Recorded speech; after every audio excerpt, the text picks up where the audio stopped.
is good. Which is good. We went to this school, we ran it to Western, we ran it to Northern, we ran, then you come. Isn't that an achievement? Objective and non-partisan. Honorable Minister, there were a number of points. I want to start with you. Straight from the hearts of open-minded men and women. Money tends to move faster at night.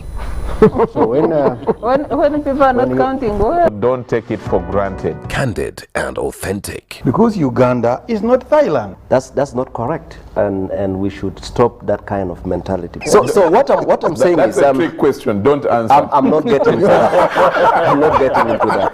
Tell him you speak Luo. I think that's where we are beginning to have a problem. I think what is going to kill the parish model are all the misconceptions on how it's supposed to run. I know that the Prime Minister is listening. Behind the headlines. Charles, let us agree. We liberalized the economy. We are several nations put it together. Why don't you appreciate that? What if it fails? I'm happy And he's a good lawyer because Amin is not in the power. The parish development committee is functional. It is there. That there is a parish chief, that the beneficiary is doing. So we look at expenditure. We don't look at revenue. And that is the challenge we are giving them from Minister of Finance. Your fountain of new knowledge, flowing into the mass body of knowledge. First get the knowledge of Bukedia, how they want to be modernized. Every Wednesday, 10 p.m. on your public broadcaster. You return money to the treasury, which is meant for the people. UBC, inspiring Uganda.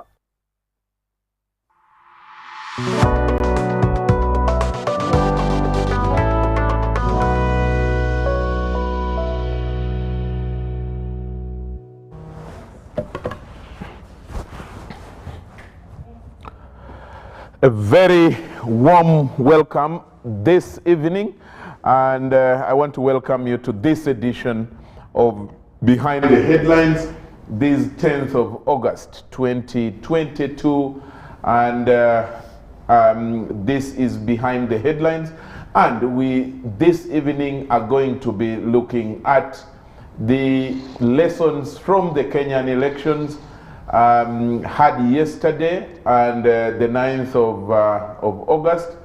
Today and from yesterday after the results till the whole night and till now, the results are trickling in, being made public, and we will be giving you some of the updates as they come in. But already there are many lessons that we need to learn from.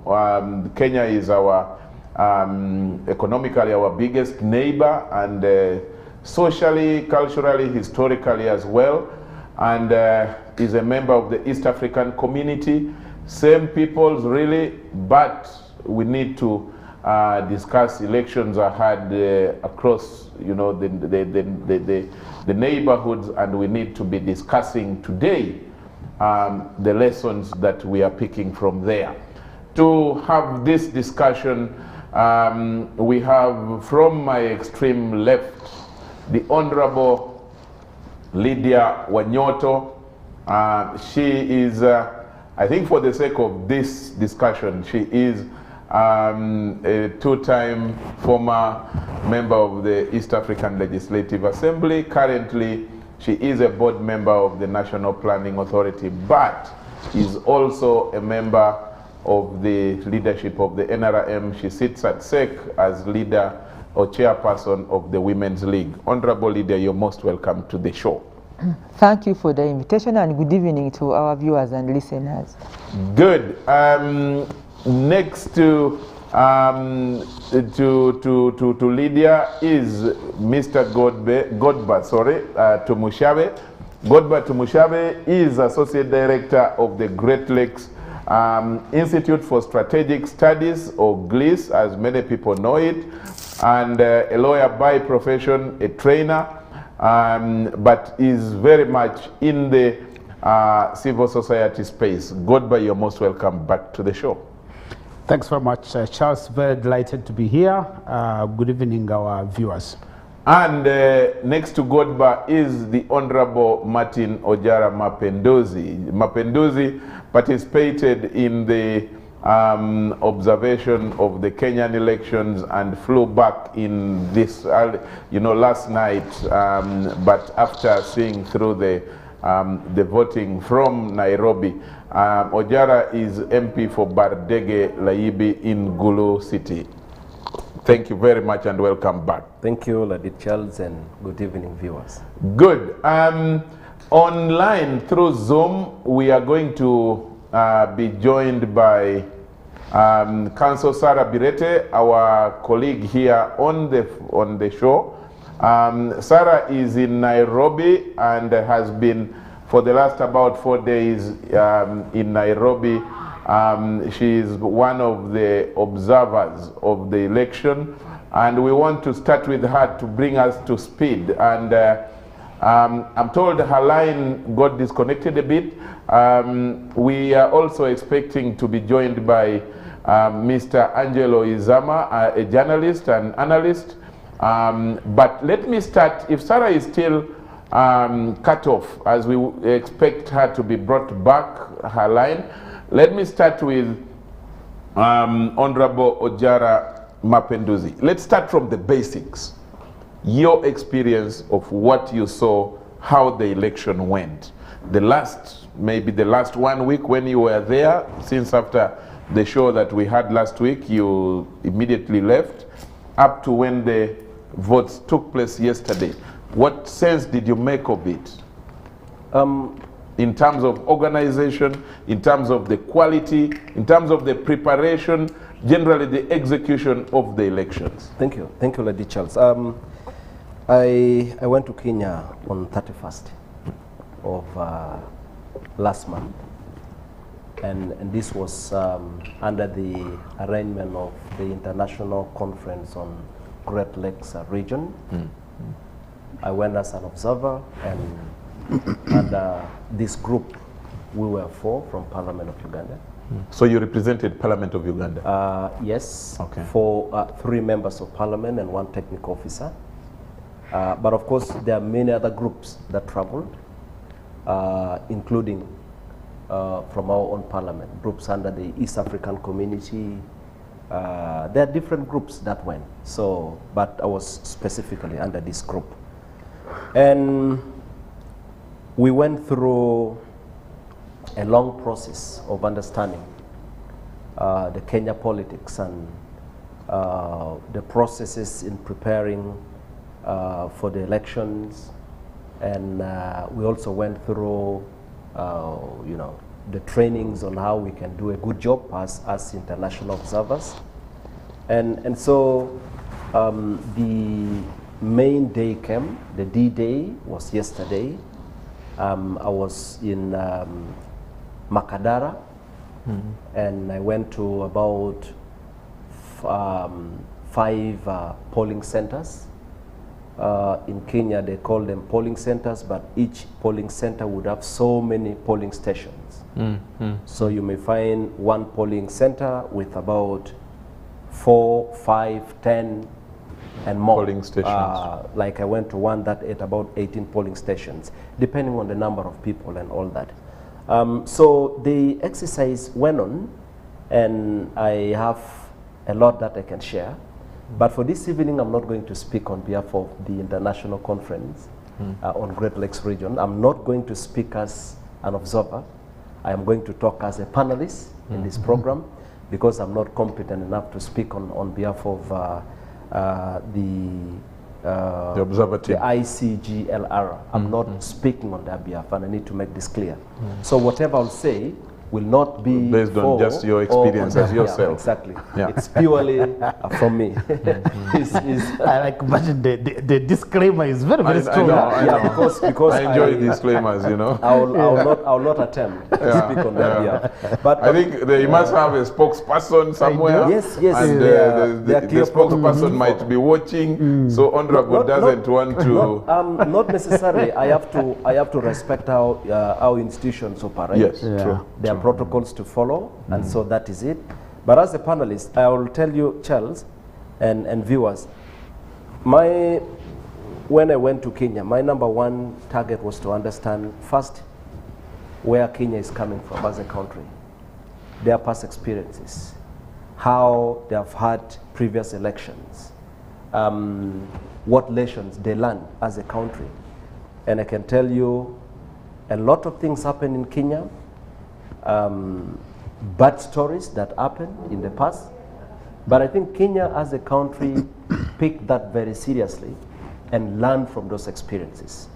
And what the civil society organizations and what the church, the religious groups and other players have done have helped in shaping the kind of environment that Kenya is having today.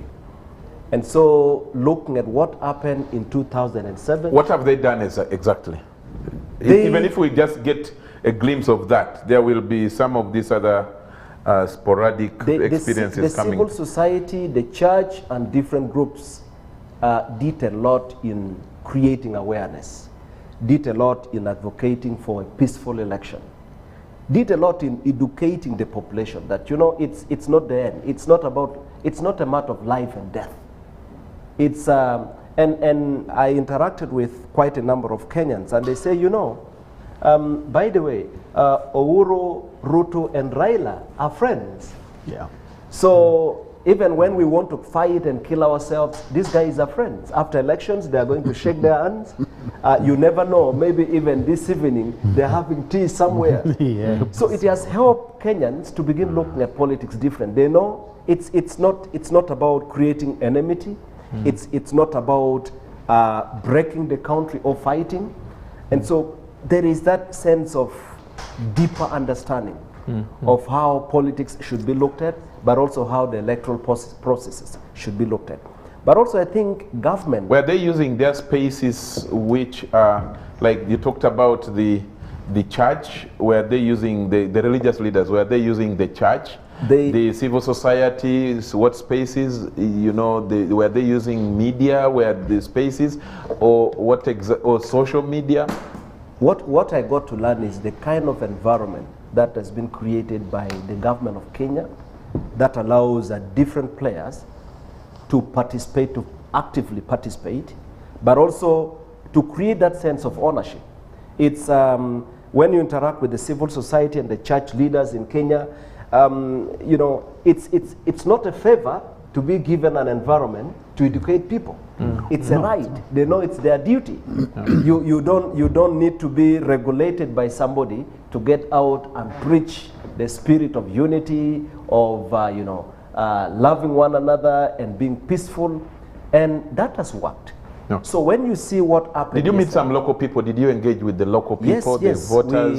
We interacted to test their thoughts about this election compared to the past? Actually, on 8th, we moved to the communities. We moved to the different places which later on would be... 8th, this is just a day before the election? Yes, a day before. Yeah. So on 8th, we moved to different places, interacting with people, but also trying to gauge their level of preparedness, their level of awareness, and we went to different polling centers and polling stations where we found the displayed names and people were busy trying to check where they, you know. So unlike in Uganda, where sometimes people begin to run on election day to find where your name is, because this is very common in Uganda. I have participated in elections for about 4 times now, and you find some people, even on election day, do not know where they vote, so they keep on running. Okay. I think in Kenya, the people have owned the process. Okay. They're a lot more involved, but they also know that you need to have all this done much earlier. Okay, let me bring in your colleagues. I'm glad that we have been joined by my good friend Angelo Izama, who has now is now globe-trotting like the good honorable Mapenduzi as well. Angelo Izama now lives the other side of the... I have just been next door, so... The other side of the Atlantic. just next the other side of the Atlantic. But Angelo Izama is a journalist and a writer, is an analyst on current affairs, social issues, politics. Angelo, glad to have you here. I'm so happy to be back here. Good. It's so funny, the last time I was here was a long time ago. I know. And there was an unlikely candidate on the ballot called Barack Obama. That was 2078. Yeah. And I think I was here with long time ago. I was here with the current IGG. who did not believe that a black president was possible. And I came here wearing, yes we can. Yes, we can. No, you should call it the way they used to call it. They used to call it yes we can. Yes, we can. And I kept referring to President Barack, by then Senator Barack Obama, as Barack. And, people were not happy. People were not happy. So how can you be on a first name basis? This guy is a nobody. That's for another day. But Angelo, good to have you. And it's good to see you back home visiting, but for work. And that you took time to come and share with us your experiences and observation of this great election that we are talking about. I will have you shortly, but you probably know this fellow panelists that we are having. On the line, we are having Sarah Birete, who is in Nairobi at Bomas. We shall join, she will shortly join us through Zoom.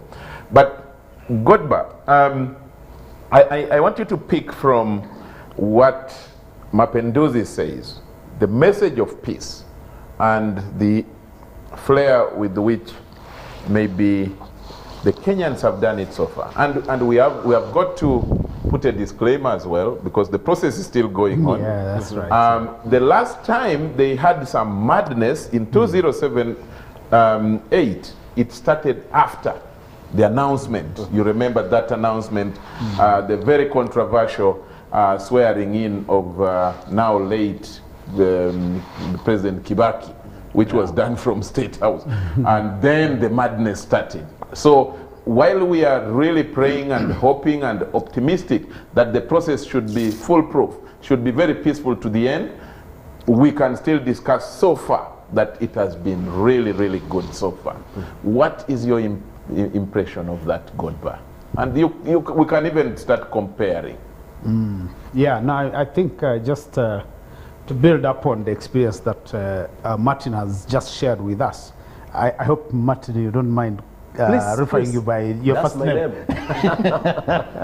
Feel free. Yeah, so, no, I think, first of all, let me make this point, because the question of peace during elections is always highlighted and sometimes preached as a gospel. Peace is not a product that you go and buy from a supermarket on the shelves. The conditions for peace are created over time. They become part of your DNA as society. If you've spent a lot of time creating conditions for instability and absence of peace, there is no amount of preaching that will deliver peace. So I thought I wanted just to start from that point. But when we look at what's happening in Kenya, for me, you have to go backwards and see how that country has evolved over time. And I'm one of those people who were lucky to live and work in Kenya at the end of the 1990s. My first major work assignment was in Kenya. I was based in Nairobi in 1997 to the end of 1999. That was really more or less like the peak of the fight against the Moi dictatorship. Yeah. And I think that what we are seeing even now that Martin is describing the civil society, the churches, and I mean, for me, the seeds of that citizenship, I call it citizenship, were being manifest in that struggle against the Moi dictatorship, because the struggle in Kenya against the Moi dictatorship was led mainly by the church, by the Kenya Law Society, the Kenya Commission of Jurists, and then the traditional NGOs. That was really like the front. Also, and the students at the University of Nairobi. That was the front line. And we saw, the struggle continued, and it evolved into the constitution making process until there was a new constitution. So, in other words, we the Moi dictatorship ends, and Kenya is also lucky because sometimes these processes also involve luck, especially if you have been under a dictatorship for almost 22, 24 years like Kenya was. There is also the element of luck that they ended up with President President Kibaki. Whether irregularly or regularly, I think that that country having a President Kibaki getting out of this logjam of a dictatorship, I think it was good for Kenya. Because President Kibaki, his credentials, he was able to stabilize the country. I think the biggest contribution he made to that country was to create the space for institutions of state to become stronger and work. For me, that's like was his biggest contribution. I would even add that the post-election violence we saw in 2007-8, I have always argued that I was in Kenya. I saw President Moi and his group build the conditions for violence. So in 2007-8, my view is that the elections were simply a trigger of something that was bound to happen. Because there is something that a dictatorship does. A dictatorship destroys citizenship. A dictatorship destroys the spirit of nationhood, of nationalism, because people are focused on survival. People have no time to love their country, to enjoy it, so they are really on survival. So the post-election violence in 2008 and 7 and 8 for me was a product of that dictatorship of Moi. Now, fast forward, we've seen these elections happening. I think that even when you fall right from 2013, you see elections, they have been improving over time. There are always imperfections in all these processes, but you can notice the improvements. And so when you compare, for me, when you compare with Uganda, Uganda's elections have been degenerating from 1996. The quality of the elections have been degenerating. The Kenyan elections have been improving. Let me add two quick points. For me, I have been thinking today. I was thinking about this today, and say one. When you see the chairman of the Independent Boundaries and Electoral and Boundaries Commission, he comes and speaks. You see a person who seems to be in charge. You don't, because there are some of these commissioners, the chairperson, the guy is speaking and you see the guy is scared. Yeah? They don't have the confidence. I think maybe it is the body language reading. It could be body language, but you see, when you are speaking there, you are supposed to give me the confidence that okay, this guy is in charge. Okay, he knows what he's doing. So if your body language is wrong, it's part of the problem. But this afternoon, I was just asking myself. I said, if you are the chief of defense forces of the UPDF, and you see an election in Kenya the way it has happened, and you don't see the military scattered all over the place moving around with all these APCs and guns and automatic rifles, what goes on in your mind? I wish I could have this. Yes. I wish I could have it this way. That's what I'm imagining. If you are the Inspector General of Police, and you see a campaign run for almost 3-4 months, and people are cheering their candidates, they are moving on the streets, nobody is complaining about the business people are not complaining. Because you see, the elections, if you organize the right elections, they are the expression of citizen sovereignty. Because if you agree that citizens are sovereign in a country, then the fundamental responsibility of the state and its institutions is to make sure that citizens exercise that sovereignty. Okay. Now, if you try to to create all conditions to clamp down on the citizens and create conditions to disrupt, then you are basically saying that these people that you have are less of citizens than you expect. Honorable Lydia, Godber mentions, among the many things he says, he refers to a comparison of our election and the Kenyan elections, and he says it, cutly, ours have been degenerating since 1996. The Kenyan ones have been improving. From your own experience as a politician, an actor in politics, but also you participated as a commissioner in one of the elections, I think the one of 2011, I think, or something thereabout, when you were a commissioner in the NRM Electoral Commission. Do you think that this is a correct narrative of our election? And if so, why are ours degenerating? What's your view coming from the Kenyan situation? I was a commissioner with the NRM Electoral Commission. This is a party commission for 2 terms. That was from 2005 when we went to multi-party. I was among the first team for my party up to 2012. So those were 2 electoral terms. But when you compare Kenya, the electoral history of Kenya and that of Uganda, you must also raise the fundamentals.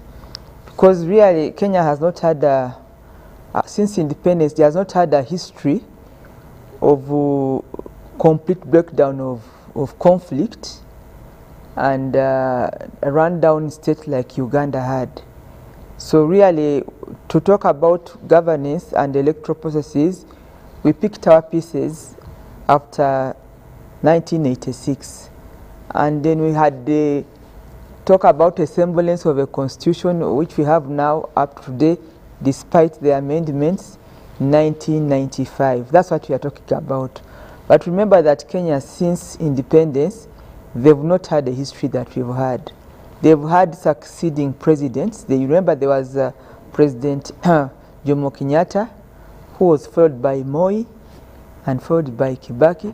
So today they are talking about the 50th president. So of course I and like Godber said, both of us have worked in Kenya and also literally lived there. You find that even we were protected. Their culture and way of work that is actually different from us.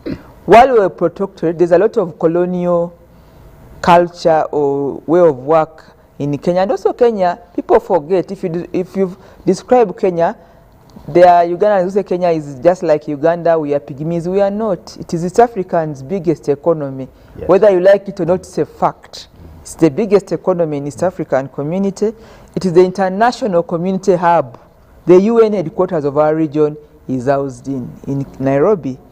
And so there are strong stakeholders in Kenya that follow the governance so that everybody is stable.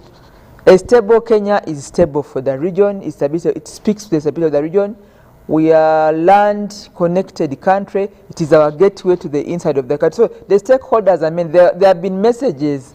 I like what Godber talked about and Martin, but there are many messages even beyond the Kenyan themselves. Even Uganda and other countries, they've been telling people, please remember we are neighbors. Because if Kenya blocks, remember in 2007, I was there, I was heading the secretariat for all observer missions for ESC, IGAD, ICJR, and Africa Union in one center at Lilian Towers. And there are more concerns about from Rwanda, Burundi, calling even Tanzania and former presidents. We are housed there. This time we have had His Excellency Chikwete. They come and sit there to make sure that Kenya, if you are going to make noise, they will hold your hand so that Kenya is stable, because it's the sitting room of East Africa. Our international gateway to the world, the sea, is in Mombasa. So there are many reasons why Kenyan protagonists or competitors are mindful when they are running elections. That's one. The second issue is that after 2002, when Moi left power, the late President Arap Moi, he had built competencies, and this is something that people forget. He had built competencies of young nationals who were competent leaders. The election in Kenya since 2002 brings out very strong contenders, and therefore there is a strong opposition. You cannot wish it away. Look at the results that are coming in. Everybody, unless you want to live in denial, everybody is saying it's too close to call. And before I came in here, I was using my own sources of the Tally Center. Both candidates have very big numbers of councillors, what they call MCAs. That shows that there is a balance of, maybe one is a little more, but they've all posted governors. They've all posted many members of parliament, which does not happen in Uganda. And I mean, let's be honest about this. If one candidate has over 60 members of parliament already, another one is having 53 members of parliament, that shows that there's going to be a strong power, let me call it balance of power, using security language. So it's not something you can run over. And when there's balance of power, then even it's like putting things on the weighing scale. Even security is balanced. I mean, whom are you going to attack? Everybody is very strong. They say competition so give it to the founding fathers who are not one. I think call Jomo Kenyatta, talk about even Moi. They've built promising leaders in many corners of Kenya that when they now regroup and go to contest, they are strong in their own right. And they can really make a case. They balance the power. So they've been able to change the way they work in terms of the KDF, the Kenya Defense Force, and the security resources and police, because in 2007 KDF was hands off because the constitution had tied them to only manage the boundaries of Kenya and the territorial borders. So they had no business in the internal dynamics. But when people died in 2007, they were told, why are you keeping an empty border? People are dying. So they've since reorganized and had what they call a national security committee or agency that has a mix of many to reinforce the police, which they picked actually from Uganda. But because of our history, for us, our security forces always do the reinforcement. That's why you hear that there's so much security in Uganda, because we are building. I look forward to a day when I can be a presidential candidate and I'm strong, and there is also a Godiba, or there is a Mapenduzi. That day I also want. So that we all come up and say, yeah, then you'll be able to see. But as we speak now in Uganda, we still have the history of a very strong leader. And let me look in the cameras and I say this, a very strong leader that contests with the other candidates who have not built that capacity. So we are talking about Kenya during the time maybe of Moi, because Moi had been in government for about 24 years. Sorry to interrupt you, but it is important. Yeah. You will supplement with this from this question. You have used two different words. In the case of Kenya, you said Moi and the Jomo Kenyatta's built. But in our case, you're saying our leaders have not built themselves. Why the disparity? Because of our history. So for us, President Yoweri Museveni has been, we are in a multi-party dispensation. Yes. So if you want, we are in the times of Moi having served like for 24 years as one strong leader. And when he left, there emerged other strong leaders, and that's why you find that there are competitive camps that are telling a story today. You're going to have both Senate and the National Assembly, the National Assembly of Kenya, with almost the same numbers of members of parliament, which is not happening in Uganda. Okay, thank you. And maybe just to conclude, is that Kenya has had a successive presidential terms of office. We should never underestimate the office of the president. He's the fountain of honor. He's the epitome of power of the country.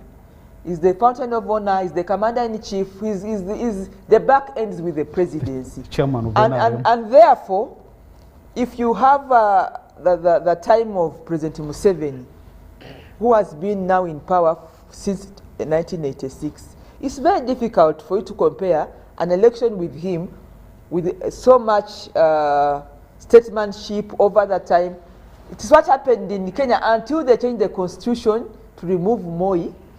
It was the same story. Nobody would defeat Moi. Okay, good. Angelo, I need you to come in at this point. You have now fairly heard and weighed from the flow of the discussion from what your colleagues have been saying here. There is the security element, and I was talking to a number of people who are at the Tally Center at Bomas today, about 4 or 5 different people, and 2 of them Ugandans, and they are quite amazed. No soldier, manning the gates or even checking people who are entering the Tally place, just normal police helping and all that kind of thing. So that's at the security front. And the guys are just, excited and saying, when shall we have this? It's good for them. Some kind of cultural shock, And then also in terms of the organization and then the kind of flair which we are talking about with the whole organization. Your own thoughts about this. Can we do something? Elections will definitely come again here. Charles, the only time I was politically active was to oppose the return of political parties in 2005. So I was on the north side. I thought parties would have deleterious effects on Ugandan society. That has been borne out by the evidence. I don't think you can say today that political parties have been a force for good in Uganda. But also, to think about parties as a way of organizing society, okay, is to limit your options. So I can hear, and I have friends who say, okay, if the Kenyans have done it, why not Uganda? And I associate myself with the analysis that Honorable Lydia has offered. But you see, Uganda is not in the league of Kenya. Kenya has never had international conflict for like 25 years. It's a very different experience. You can't compare Kenya to Sudan or to Somalia or to DRC. The point of this, by the way, is to talk about, for example, we have this issue of immunity. Like most of your listeners will understand that if you have malaria before, or COVID, for example, you develop a natural immunity, okay, against the same illness. It's the same thing with conflict. So there are countries in Eastern Africa which I considered are the weak link. So in 2007, 2008, some of my friends here would know. In 2007, Charles, I was in touch with people here who were responsible, government officials. And I told them, Kenya is the weak link. Strategically, we consider Kenya a hostile nation because they control our access to the sea. Someone, if they control your door to freedom, that is strategically considered hostile because you do not know, today we could be friends, but tomorrow they could be enemies. So, in the context of Uganda, the country in the hinterland, strategically you consider the coastal countries potentially hostile. So I was like, these chaps, it looks very much like the pressure they were facing from the coast and their tribal politics and the contentious election after Moi might lead to a potential breakdown. But you see, Kenya has never undergone a situation of the complete breakdown that Honorable Odongotho was saying. So the effects of an election were unpredictable. And this is, Charles, was even before, because 2007, 2008 was just the beginning of the economic crisis that a lot of African countries faced. This was before we faced a general crisis in Africa where electoral democracies faced street protests. And we told them at the time that, look, Kenya might go bust and Uganda will be affected. Some of our colleagues did not take this seriously, and Kenya proved to be a weak link. As you know what happened during the elections in 2008. Same thing is, Kenya hasn't changed really from that time. Today, we have some restraining factors. In Kenya? In Kenya. And it is good to admire the way in which they have been conducting this election, largely because after the experience in 2008, the political society in Kenya and the society in general, understand the effects of widespread ethnic violence, which you and I have known since 1979. Matter of fact, since 1966. Okay? Yeah. We have been accustomed to this back and forth of ethnic violence. They learned their lesson late. So electoral democracies in Africa always reflect the character and experience of the society from which that election is held. Now, me, who is not a huge fan of elections and electoral democracies as a way of organizing power, the comment I'll make for you for Kenya is to say this. First, it's good that they learned that violence has consequences in 2008. The second is that as members of the ESC, countries around the periphery of Kenya, Somalia, Rwanda, Uganda, Kenya, Tanzania, Burundi, who all have very different experiences with violence, are able to tell the coastal countries, including Tanzania, that violence has a cost, but nowadays we're not going to sit still when there's violence in Kenya and it affects us for obvious reasons, okay? But the lesson for our electoral system here in Uganda, because our electoral system is very different. I know, like my brother Godba will say something like, the electoral system in Uganda has not produced a successful transfer of power by virtue of the ballot. Peacefully. Okay? However, when I look at our electoral system over the last 15 years, it's really divided into two. At the municipal level, which is the parliamentary level, voters actually have power, and turnout is higher than what we have seen in Kenya in this current election. When the majority party holds its primaries, okay, you just look, because I've published on this.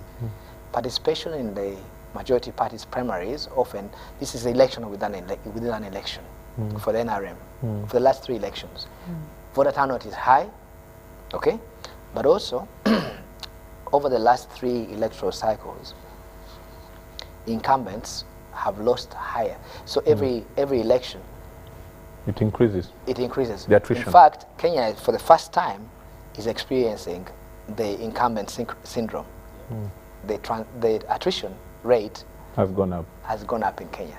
Here in Uganda, it started with 47%. 77. It's now at 67, almost 77%, right? No, the last one was 77 actually. Can you imagine that? Yeah. Can you imagine 77% attrition rate, which means that if you're an incumbent today, in 2026, you have a 77% chance of losing the election. So voters have got that power over their MPs. Yeah. And local leaders. That's the real power of the Ugandan electoral system. What we haven't been able to do, okay, is to vote and change the president. And that question of presidentialism is where we have issues to resolve. Okay. And I agree with Godba on that we have to really think as a community to bring the same level of confidence to voters at the level of the presidency. I don't think we're going to do that by relying on the principles of democracy. I think that as a country, we have to find some other avenue to say that transitions are difficult processes in Africa, okay? And therefore, if presidents are going to be, as Honorable Odongotho says, important in the political system, we have to find ways of managing that transition without having to concede to the violence that we have known traditionally as Uganda. Okay. Yes. Okay, thanks a lot, Angelo. I need to check whether whether Sarah Birete is now online. I don't get that signal yet. We will continue with the discussion until she comes. Let's look at one of the things that you know, yes. If you don't mind. Of course I don't mind. I invited here not to mind you if you want to talk. Because I think Angelo has made very, very serious submissions here. And I think they require a response. And, please go ahead. And I think Charles, Godba set up something called a transitional scenario building. Yes. Transitional scenario building group, of which I've been a member almost nearly 4 years, right? That's so, right. Of course, debate about what the future is normal for us. Let him submit. Please, go for it. It's the same, actually, it relates also to what Lydia said. I think that, for me, sometimes I get frustrated when we discuss elections in Uganda as if they are normal elections. Because in Uganda, you are dealing with a completely different animal. First of all, you look at the elections of NRM. I think in all the cases, they are almost the most violent. This is within one group. Within one group that also controls state power. You find, people stealing votes of each other like no man's business, and they do it, with the level of the audacity with which they do this. It's quite frightening, because you realize and say, if these are the guys, because for them they get ballots and tick until who ticks the highest number is the one who wins. If you follow their elections. But what I wanted just to mention that even with the history that Angelo has described, there are certain things that you cannot change in your history. You have a history, it has happened. You get to a point, you realize and say, oh no, we need to change course. In 1995, we sat and we said we need to have a new constitution. Let's organize a new governance architecture. How things are done. What institutions need to be put in place. And by the way, the other important thing that we need to understand is that other than the stability that Kenya enjoyed under Moi, because they didn't have the kinds of conflicts that we had, even here in Uganda, by 1986, we had institutions of state, with the exception of the military, which had collapsed. But you had the police force. You had a public service that was intact. You could think of the civil society in their different formations sustained this country during the difficult years of Amini and Obote too.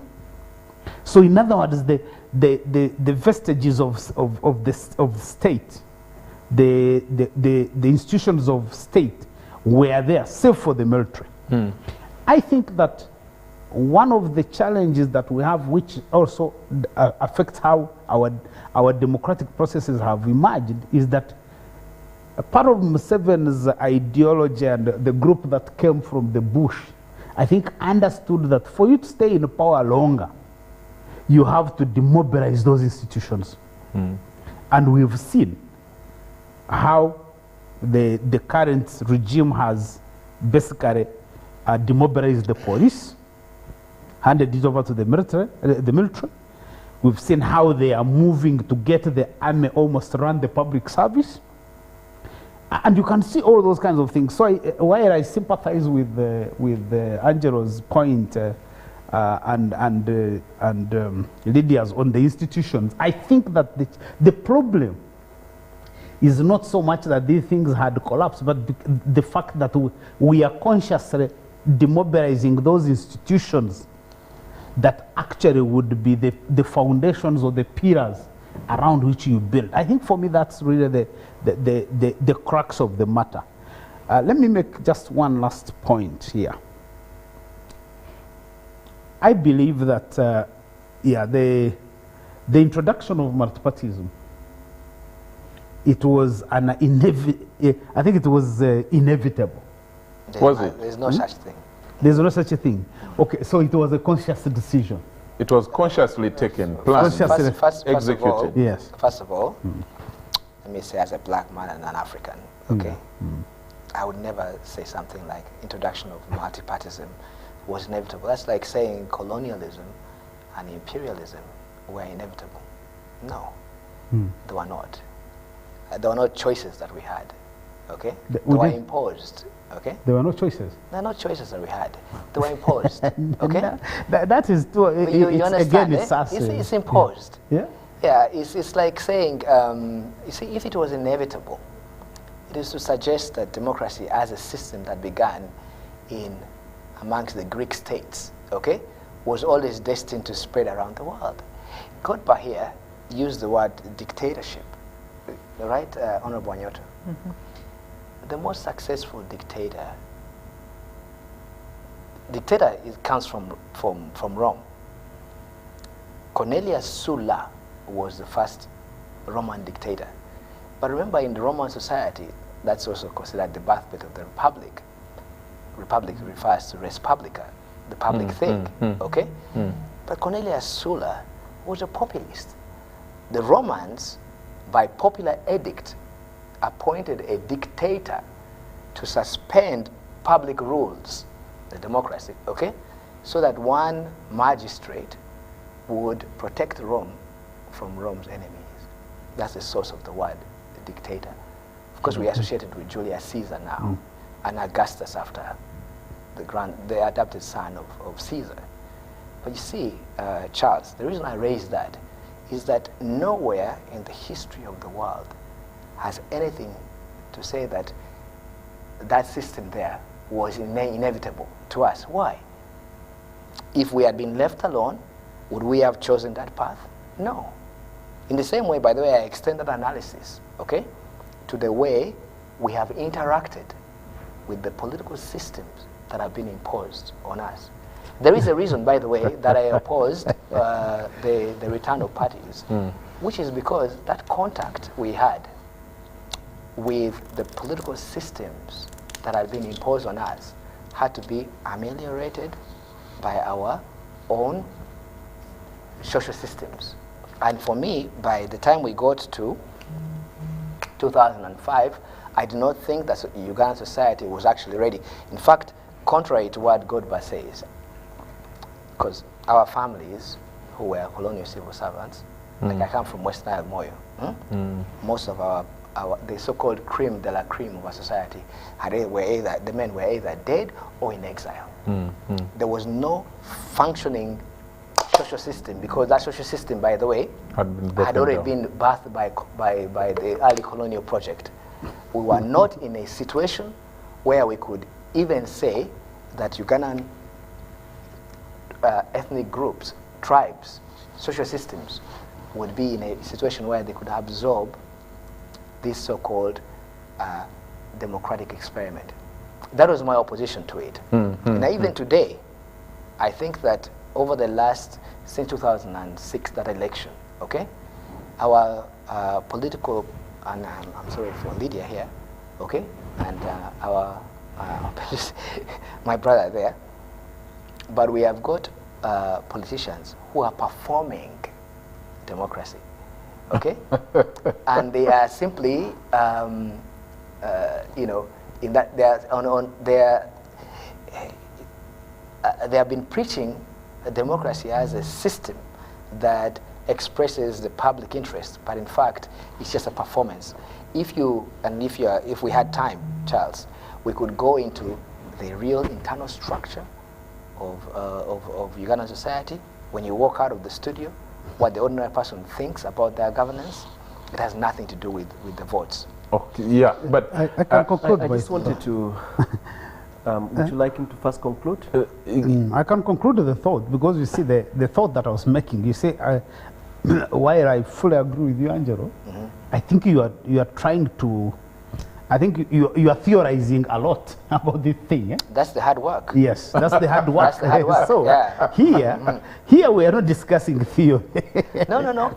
Theory is the hard work. No, let me just. Don't be an anti-intellectual. No, I'm not anti-intellectual. Yeah, don't be an anti-intellectual. The theory actually is the hard work. I am just saying, for almost 10 years, there are people here who are agitated for multipartyism, rightly or wrong. They agitated for representation. Whatever you call it. Because you see, is just a code for other things. Yeah, but you see, then they needed representation. Okay. So if we reach 2000 and is it 2002 or 5 when we introduced multipartyism, and the people who were there thought that that's the way they would achieve representation, that's what you had. Because I also don't believe this. There's this whole thing of trying trying escapism. That democracy is a Western value. And every time people talk about the democracy, they are talking about one day of voting. And I believe that you can call this democracy any other word. But as long as you are talking about citizen sovereignty, you are talking about freedom, you are talking about the right to choose, you are talking about the conditions in which you are able to exercise your personality as an individual and to innovate and think. You are talking about democracy. Now you can give it any other name, but every time people say democracy, then they run and say, "Oh, this is a Western, this is Western values." I think that as human beings who have also progressed in many different ways, we should be able to make those determinations of what is this democracy that works for us. I don't want to start talking an election, discussing the Ugandan elections with the Kenyan ones, where here you rig the rules from the beginning up to the end. You organize an election when you know that people are going to be killed. You already know, because all the conditions are there. You can see people, they are going to be killed. You organize an election where you know that if Charles is contesting in this constituency, you are deploying senior military officers to go and campaign against Charles. For me, I want us to be practical that for Uganda, we are having elections. We have them in our constitution. Whether they are imposed or not is a different matter. The reality is that we have elections. Okay. And every 5 years we do them. And how can we make them better? Honorable Mapinduzi, just hold it. I want to bring you on board after the break. Okay. I can see the clock is just ticking into the break time. Let's take a break right now. And when we come back, on top of what you wanted to say, I want to find out from you whether you are a product of a degenerated election process, and how you feel being part of that. But let's go for a break right now. We will talk about that. We will definitely talk about that.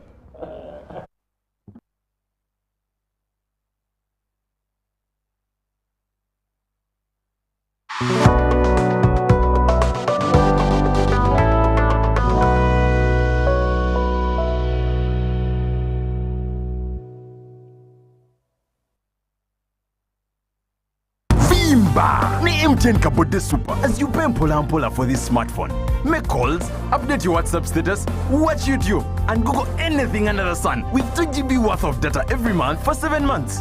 Simply make a small deposit of 99k and pay the balance mpola. You can pay in daily, weekly, or even monthly installments while you enjoy your new phone.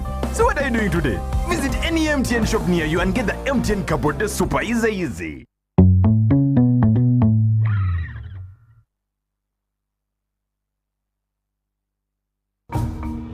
It's a full-time job to be a great parent or guardian.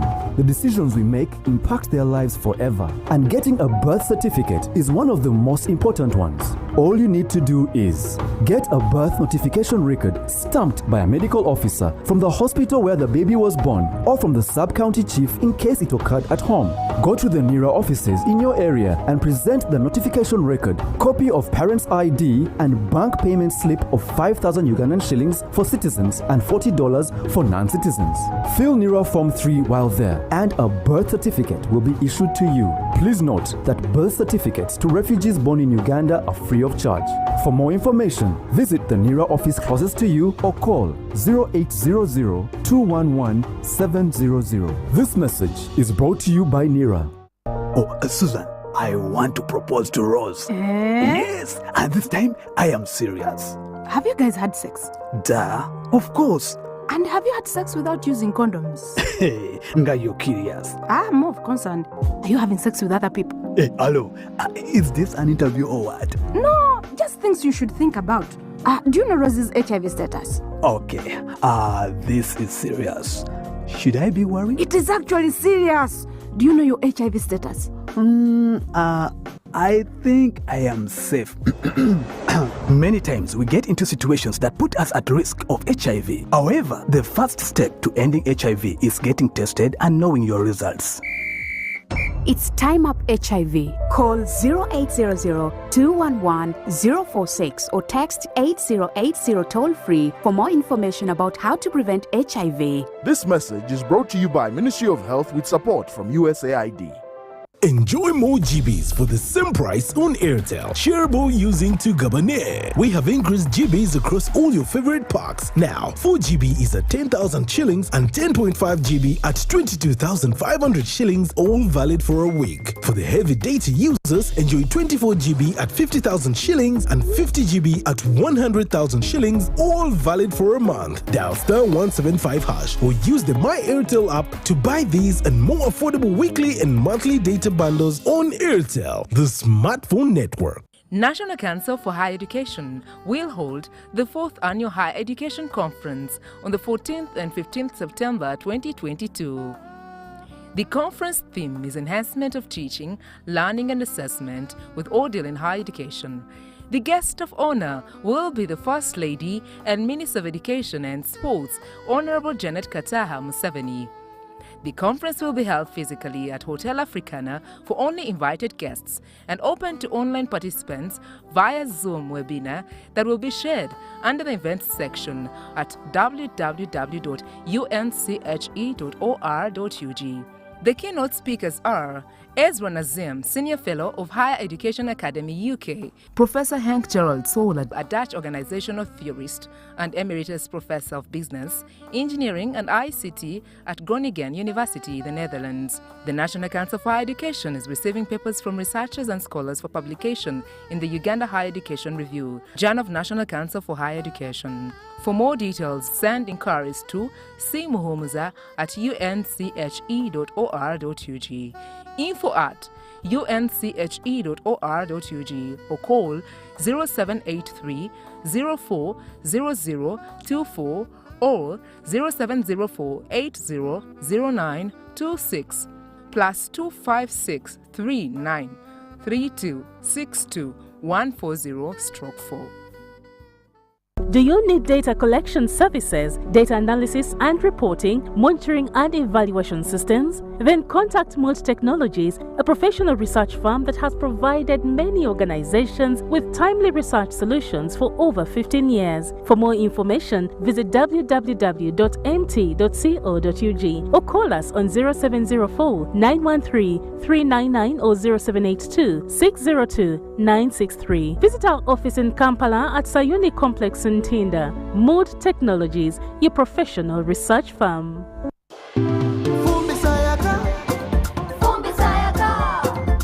Cooking with electricity is now affordable.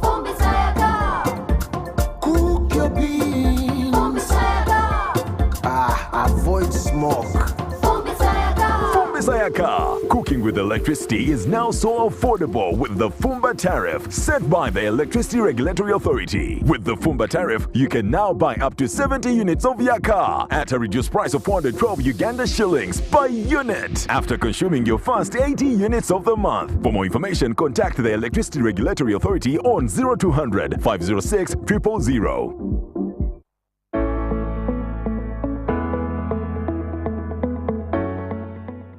The Presidential Initiative for Skilling the Girl and Boy Child informs Kampala divisions of Rubaga, Nakawa, Makindye, Kawempe and Kampala Central that registration for young girls and boys of the 15 to 35 years age bracket begins on the 15th of August to the 16th of August 2022 and training starts on the 22nd of August 2022 at the following skilling centers: Wandegeya Market, Katanga, All Saints Church of Uganda Mutundwe, Our Lady of Fatima Nakulabye, Luzira Prisons at St. Stephen's Church of Uganda Luzira, Subway Crested Towers Roundabout, Wabigalo Parish Community Hall, St. Andrew's Catholic Church Chigowa Ntinda, and Makere Chikoni Community Hall. The registration exercise and the training are free of charge. Requirements include a photocopy of national ID or the guardian's or the parent's ID for minors bearing the LC1 stamp, signature and phone contact, and 4 recent passport photos. For more information, call 0716 144 562 or 0414 343 457 or 0414 343 458. Meet Professor Petero. He knows something every hustler in UG is gonna love. Oh, see. You see, I was just trying to get the documents to register for Airtel Money. You don't need the documents. You just say for register. What's going on here? He sells things from the shop, and behind my back, he gets the money and gives it to his girlfriends. But just get Airtel Money Pay so that all money comes direct to your business wallet, and only you, the owner, have access to it. Just dial *185 *10 hash, and now you are on. No waiting. Huh? This insanity is sweet. Give them also. I only take Airtel Money Pay. It's easy and secure. Yes, become a safer and more efficient cash-free business today. Easy. Not mixing your business money with your Kameza money. No, that's efficient. Airtel Money. Instant, secure, borderless.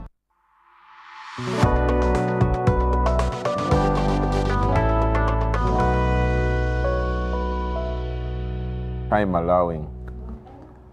Welcome back from the break. This is Behind the Headlines. My name is Charles Odongotho, and we are looking at lessons learned from the Kenyan elections. The results are still trickling in. The IEBC of Kenya is still releasing results in bits as they come through. And the chairman earlier today, in the day today, said, I have 7 days by law, so within those 7 days, we will be able to have the results. So no panicking, no rushing, and the process is on.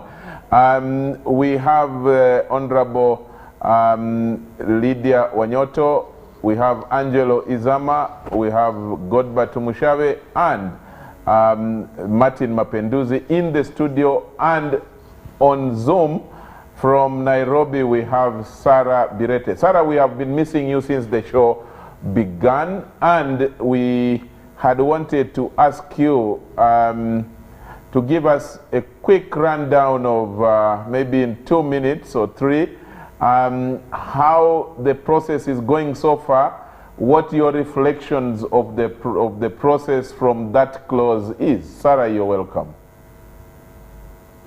Yeah, thank you, Charles, and good evening, viewers and fellow panelists. Good evening. The apologies about the internet connectivity. I hope you can hear me.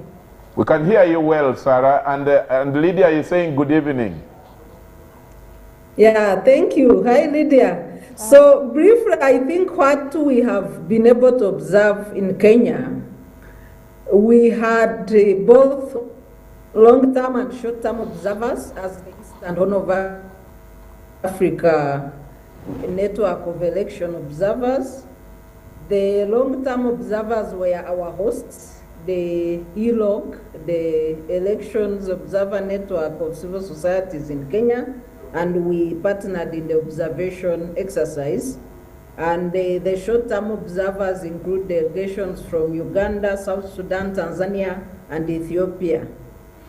What we have been able to witness are true characteristics of a free and fair election, and these are 5: citizens' participation, transparency, accountability, credibility, and freedom of expression. These are elements that define an election, and they are largely lacking, of course, in our motherland back home. But also, what is important to note, and for the region, are the issues that are emerging in this election exercise, other than really the credible transparency that everybody is enjoying. Whoever is tuned into the television stations in Kenya, they are observing exactly what we are observing on the ground. We moved around in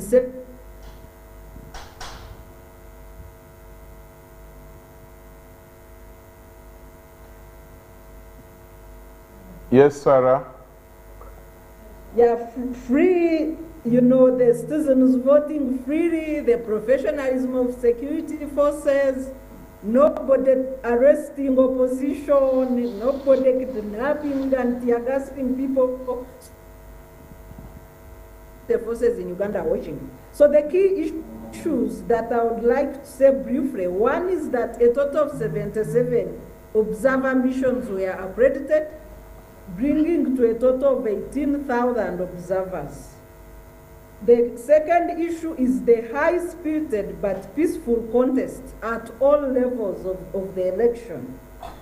Then the improvements that the Electoral Commission or the Independent Electoral and Boundaries Commission of Kenya were able to implement arising out of the Supreme Court decision of 2017. And the Supreme Court brings in 2 key elements, legal principles. One is that once a prima facie case has been made, then the burden of proof that the elections were credible, free, and fair shifts from a petitioner to the Electoral Commission. In our case, the burden of proof remains with the petitioner until the last point. And this principle was reversed in Kenyan decision, and it is also the same principle that is held in Malawi in terms of election petitions. The second standard principle is that elections are nullified based on the substantiality of irregularities, not the substantiality of how the irregularities affected the outcome of the election. And that is the fraud that happens in Ugandan courts. So those 2 principles are key in ensuring that the Electoral Commission conducts a credible, free, and fair election. The 4th point is a shift of Kenyan politics from pure ethnic alliances to issue-based politics. And this was facilitated by the nature of the alliances that were made by the key actors, but also the element of having no burden of incumbents in the elections made made life easier for both candidates to have a level playing field in the campaigns. And most critical issues are the issues that are key, also critical. For example, in Uganda and the region. So you have the economy, you have corruption, and unemployment. Those were the key critical issues in the elections, and some of them affected the participation of youth who are the majority voters. So we have another 2 key issues is the role of courts in a push for transparency.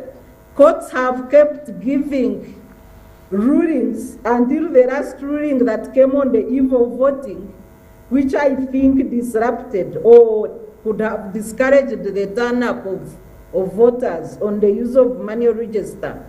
It created a lot of confusion. But the activism, the judicial activism is key in preparation of a credible, free and fair election.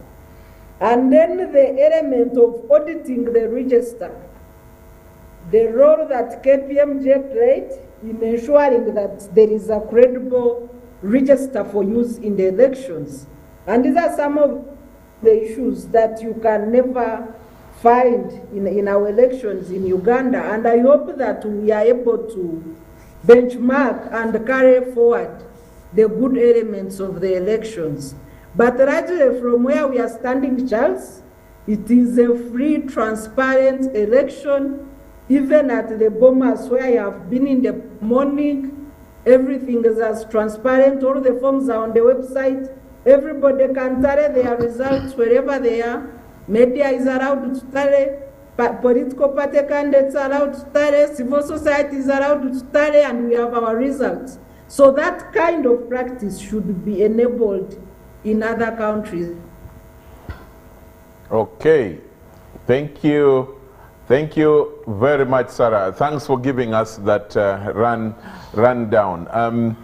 Honorable Mapenduzi, we had already, before the break, I think we can rope it from what Sarah says, a credible, free, fair elections. Indeed, that's what she says. And earlier I had, I had said that you needed to start us off after the break to confirm or deny whether you are a product of a degenerated election, or in other words, do you agree with that kind of narrative? What's exactly happening with our situation, if that is true? Well, allow me to start from a different angle as I give you time to think again whether it's necessary to answer that. Oh, I will not change my mind. Okay. Taking from Honorable Wanyoto and Mr. Angelo Izama, they talk about our own history as a country and gave a picture of what has happened in Uganda and looking at how Kenya has been. I agree with them. I agree with them entirely. But I think it would also be important not to, much as we cannot forget our history, we shouldn't use that as a justification for some of the things that we have failed to do as a country. That could have been done. There are a lot of things that could have been done. Because when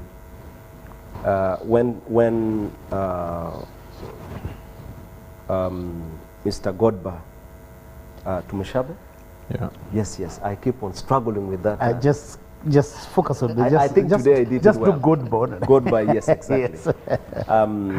But it is good when he lands. When he lands, it is good. That's right. If Godba and myself are candidates, and I campaign freely, and I don't allow Godba to campaign, that has nothing to do with our history. I don't. Yeah. It has nothing to do with our history, because I have my own rally, but I don't allow you to have your rally. What is that? What is history about it? It's nothing to do with our history. I saw in Kenya where the polling stations I went to, of course there were security deployment. The police were there. In one of the polling centers called Buruburu. Buruburu is in Makadara, where we had 5 polling stations. There were about 3-4 police officers. And when we came in the morning, because Kenyans woke up so early to go for this election, so by about 4:30, some people had lined up. Okay. So when we arrived as observers by about 5:30 a.m., because the official opening was 6 in the morning, in one of the polling stations, there were over 500 people lined up. Wow. By 6? Yes, by 6. One of them was tying a towel. Oh, that was your polling station. No. That because that gentleman, the video clip I saw is a gentleman tying a purple towel, but this other one something greenish. So maybe there were many. Probably it was a neighbor staying nearby and so came, I don't know. Maybe rather to vote and to go away. Even the security personnel who were there, they were far away from the electoral processes. I interacted with one, a police officer, a lady, I think she had about 3 stars or 2 stars. I interacted with her and said, so your people are standing far away and they can't move and go away quietly, they are very respectful, so what is going on? Said, well, we are here to provide support to the electoral officials in case they will need us. So we are strictly under their instruction when it's needed, and there are also procedures to follow and all that.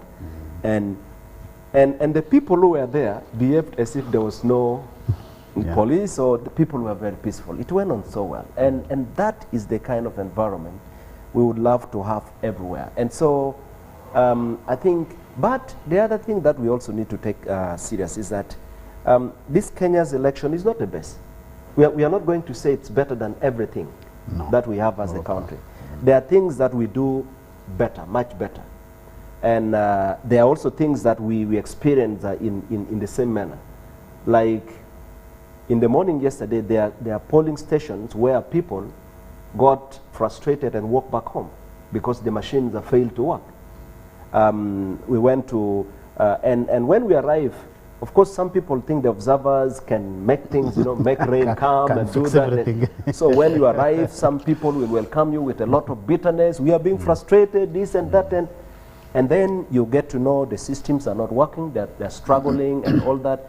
But just as it happens everywhere, they have challenges. And so as a country, we also have challenges. They also have their own challenges. The other thing which I think we do better as a country is how we arrange our, the vote, the polling station setups. How we, there are things that we do better. And so we have got a lot that we can learn from Kenya, but there are also areas where Kenya can learn from us.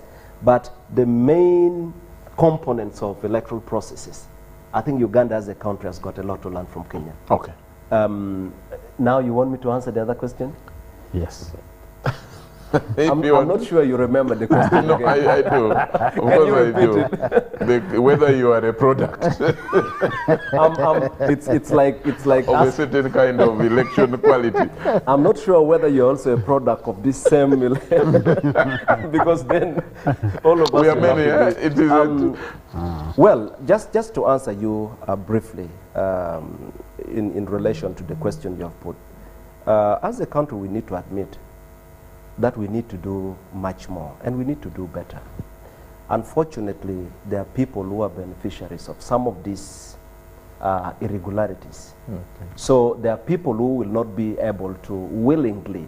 And that has a lot to do with how we look at the country, how we own the country, how we would want the country to go. There are Kenya terrible stories.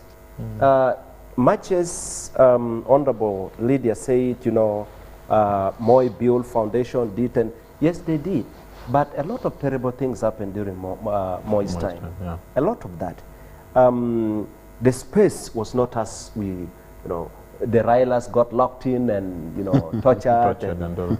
But Kenya has learned from that. So are we willing to learn from the experiences we have had as a country? We are talking about the history of the 60s. We are talking about the history of the 70s during Amin's time. The 80s, and are we going to continue talking about these, terrible histories and make sure are they going to determine who we are and how we should run our country, or we are going to proactively begin to, untie some of the knots and make things better? So to me, this is our opportunity almost to like learn. being, keeping ourselves hostage to history. Like we have been in a prison and we want to get, we are locking ourselves in and we getting want stuck to, there. we are there and yet we want to be free. I don't want to be in that prison. Okay, good. Thanks a lot. Let's touch on another thing that has you know, been a characteristic of the Kenyan election, and it's now coming home as well in terms of a discussion. Maybe Lydia, start us on that. The question of coalitions, you know, is Kenya showing something that Ugandans should learn, this thing of coalitions? And, you know, I was looking at, I tried to look at how many times Ruto has been, Ruto for example, I picked him and I was looking at 2005, he was in Kano. 2005 to 11, he was in ODM, Orange Democratic Movement. 2012 to 2016, Jubilee. He was in the United Republican Party. 2016-21, Jubilee Party. Then this one, UDA, the United Democratic Alliance. And there is no problem about it. The same thing with Raila. Yeah. And then, of course, Uhuru has been a president also of an alliance. Yeah. And the country is growing, and the people, to a large extent, which ties in with what Angelo is saying, are people in Uganda not happy with the system or with the delivery of services to them? Lydia, do you think this is something we can copy from and stop crying some, you know, the cries that are not really addressing the real problem that we need to? No, in a second, let me explain this Moi issue of 24 years. You know, the people that Prince Arap Moi worked with, the late Biwots, they've really, that generation, the Ole Otimama, they've gone. But behind them, there were the YK 92. The George Saitotis. The Saitotis have all gone.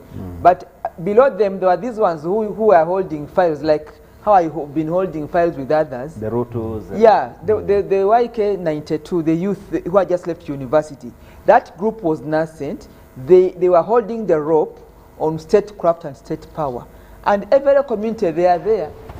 The Jirongos, the Rutos, the Gideon Mois, they are there.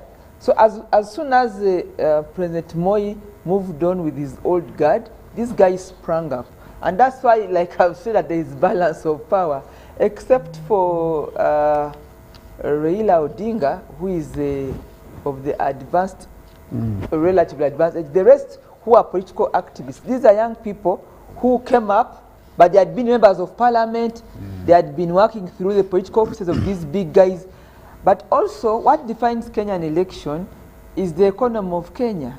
Many politicians or business people influence the outcome of Kenyan elections because of their interests, because of the level of the economy. And they do not go to parliament to make money. They go to parliament or to power to protect or negotiate their economic interests. That is what Kenya is. So you have power centers. I had friends who come from Northeastern who really are many dealers of the oil industry. Yeah. These are people from Northeastern. They are those who do the cattle exports, beef exports. These are strong business people that will post members of parliament to just go and negotiate taxes in their sectors. So there is so much learned about the Mapinduzi parliament and the Kenyan parliament. Those guys, I need to hear more about the Mapinduzi parliament. The 11th parliament, I guess. The level of people that report to our parliament and those. So I am just giving you an example that when you are comparing the way we do elections in Uganda, it's telling because of our history. We are coming out of the economy. We are just building leaders. The truth be said that we lost leaders. There was a gap. Our people either went to exile, or they died off, or they lost hope. But Kenya has progressively grown generational leaders that can compete, what I'm calling balance of power. I was smiling when Sarah was saying, there is no security that is stopping opposition. And I was like, who is opposition? Eh? Raila Odinga shook hands in 2017. We were all there. And he has been a big factor in this government. The government that has a deputy president who is a candidate elected as a running mate. Maybe even the issue of the running mate formula also balanced, but because they were able to choose people from a different community to balance power. So there is more mathematics on the table that goes into the Kenyan election than we do here.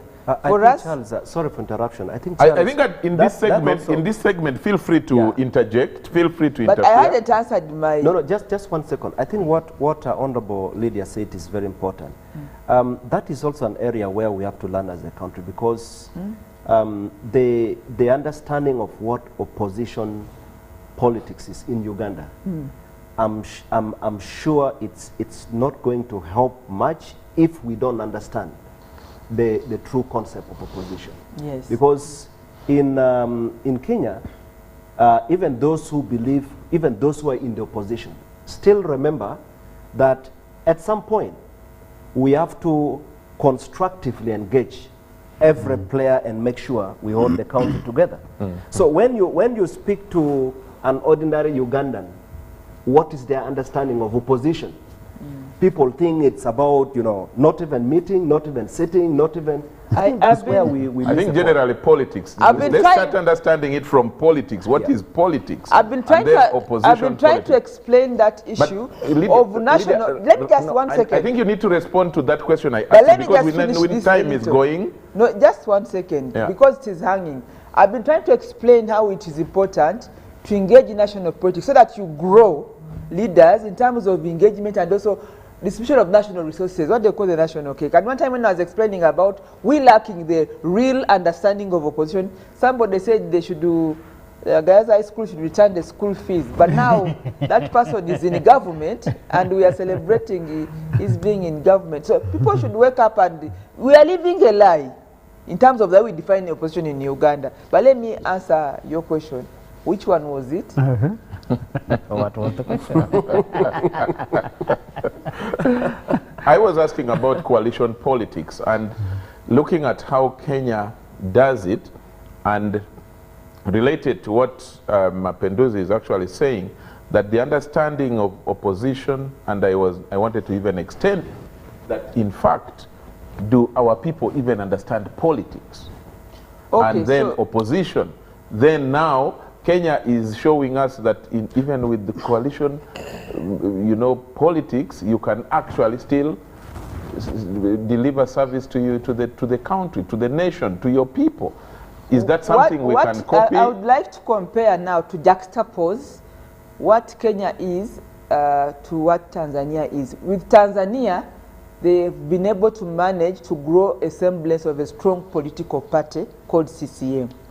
But in Kenya, in the past, we thought that they were growing tribal politics, which was connoting negativity. But if you look with a deep lens in Kenya, for every community, there is a semblance of a leader, a rallying point of a person that delivers the interests of a community. And that's also, that's the way they play their politics. That's why they are able to say, if I am from Rift Valley, they will coalesce around one leader or two leaders, a group of leaders, to deliver their vote. That's why they are voting blocks, but they negotiate power, which is not the case in, say, Tanzania for CCM or even Uganda. For some reason, because we came out of the underground, everybody in Uganda seems to be a leader, and then we get confused, and then nothing takes place. I don't know how you get the play. Everyone in Uganda, the Mapinduzi, everybody is big, everybody is powerful. Because we came back from but every community in Kenya, if you go and carefully live with them, and God will tell you, because every community have somebody that they coalesce around. I've just given an example of Northeastern, and that kingpin is able to say, in this community, so and so and so, and then they are able to negotiate power for their community. Angelo, what's your thinking about that?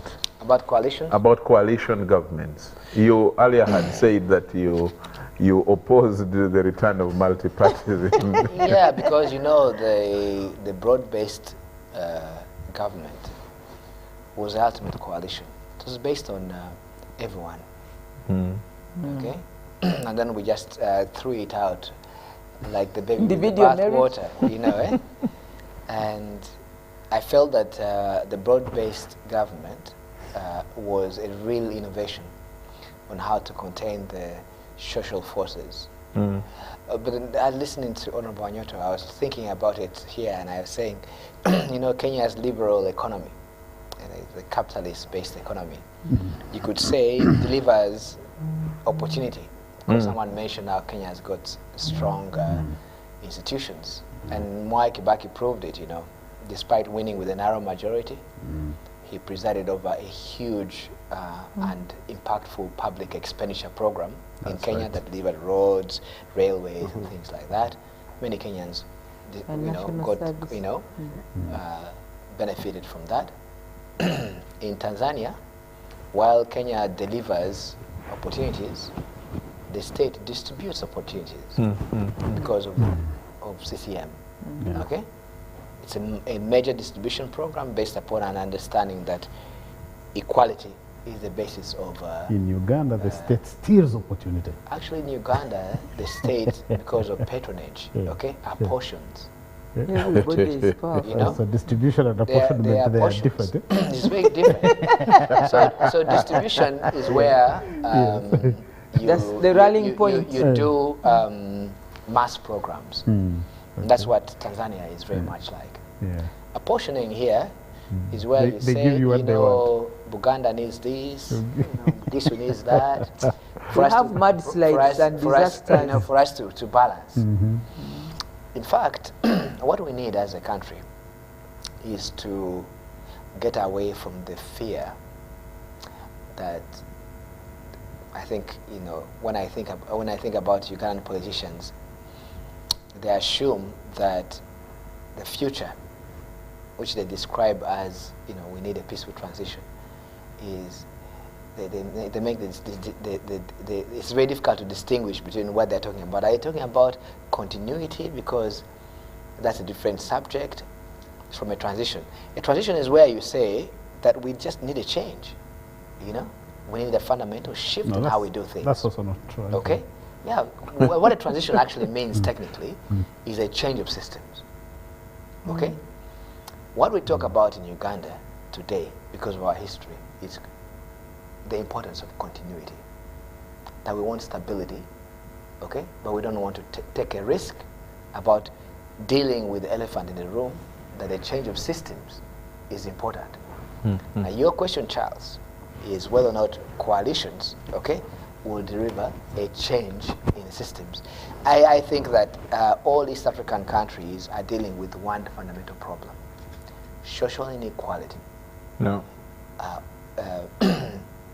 Okay.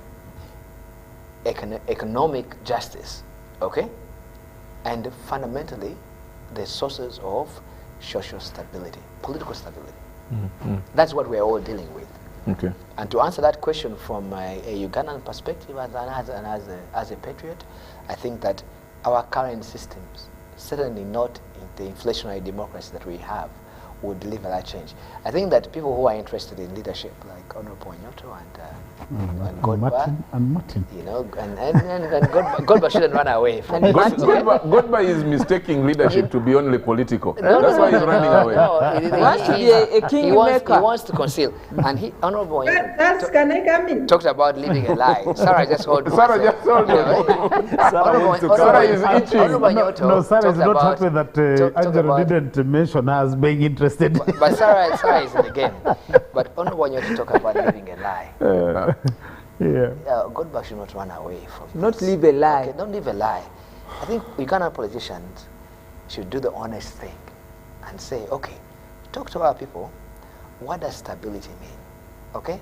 What does economic justice mean? What does equality mean? You don't want to be in a situation that we're in. Me, I came from a place of entertainment on my way here. That's where I was late with young people. Okay? But the young people, exactly. The young people here who will spend 500,000 shillings in a bar. Yes, I'm spending 3 million shillings in a bar. And I'm in the business of investment promotion, okay? There are businesses that need 3 million shillings that money. a month. Okay? How do you know that that bar did not need the 3 million? And because I know who owns the bar. Okay. And these pleasure businesses, and we can get into that whole thing one time, Charles. You invite me here, we'll talk about economic justice. It's okay. But that is a real crisis of Uganda, is distribution, economic justice, based upon the nature of our society. Once we ever sit in a room, because there's enough wealth in Uganda to go around, then we can be okay. Okay. Sarah? Yes, Charles. Yes, just I wanted coalition politics. Coalition politics. You're facing it right there. Is it the way to go for us? No, yes, you know, you will distinct.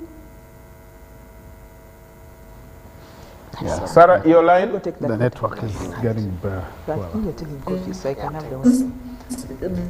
Kenya has parties. Am I audible there? Yes, Kenya has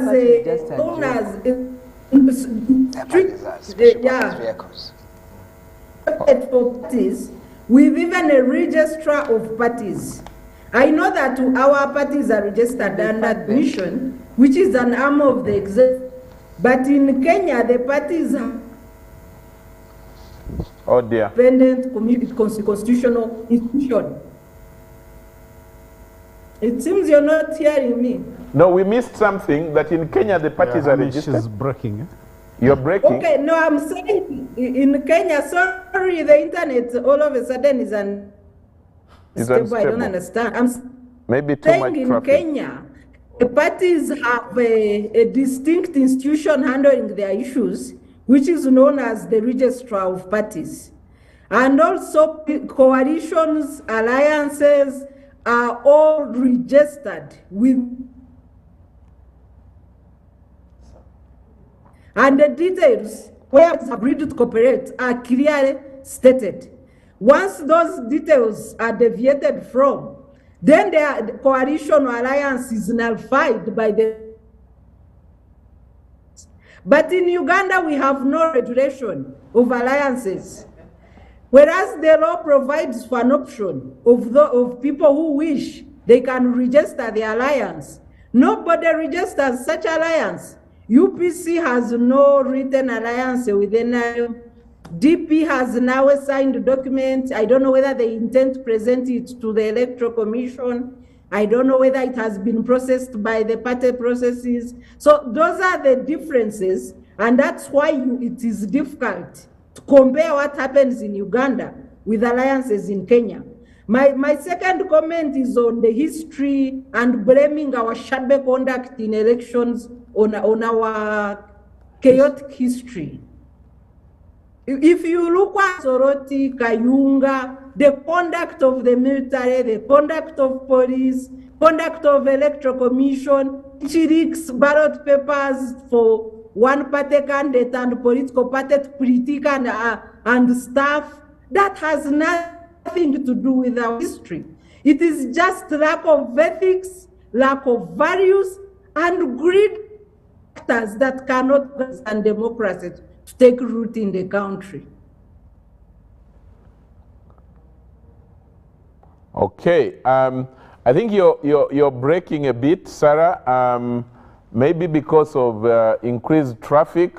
I guess maybe you are about to announce results that side, so traffic is now being interfered with. But Godba,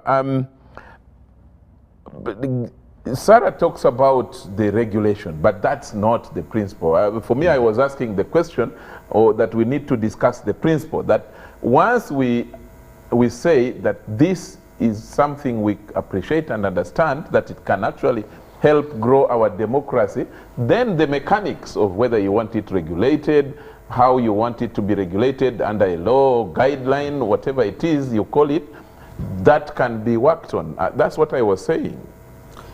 I don't know what you think. You know, Charles, the one fundamental mistake we can make in this country is to think that the problem with our electoral system is the law. That I think that we have enough laws that if you had a leadership that understands that you need you need to conduct elections that dignify citizens. You can actually do it within the current legal framework. So, and even if your mental programming is that, yes, you as people in government, in the Electoral Commission, in the Ministry of Justice, these are the institutions that normally deal with elections.